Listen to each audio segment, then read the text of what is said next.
araw, bagong Pilipinas. Narito ang Police News Express sa oras na ito. Sa nalalapit na summer vacation at kasabay ng paggunita sa mahal na araw, tiniyak ng Police Regional Office Cordillera Administrative Region sa pangunguna ni Police Brigadier General David K. Peredo Jr., Regional Director, na handa ang kapulisan para masigurado ang kaligtasan, seguridad at kapakanan ng publiko.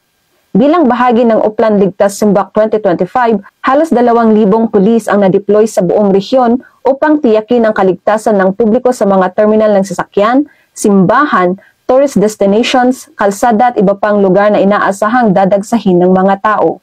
Dumalo din si Police Brigadier General David K. Peredo Jr. sa pulong hinggil sa contingency plan para sa summer vacation na ginanap noong ika-15 ng Abril taong kasalukuyan sa Camp Colonel Juan Villamor, Calaba, Bangged, Abra.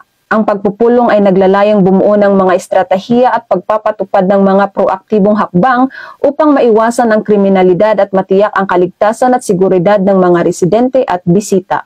Pinaalalahanan din ang mga kapulisan na laging maging handang pisikal at mental bago magsimula ang duty upang mabisang makaresponde sa anumang sitwasyon.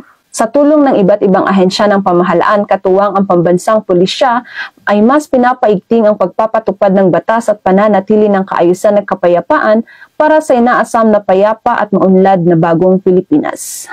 Mula dito sa rehiyon ng Cordillera, ako ang iyong PNN correspondent, Patrolwoman Jomalyn Kakanindin, alagad ng batas, tagataguyod ng Balitang Pulis. At para sa iba pang napapanahong balitang pampulisya, laging tumutok sa Police News Network, alagad ng batas, tagataguyod ng Balitang Pulis. Ako po si Patrolwoman Femero Octaviano, nagbabalita para sa Police News Express.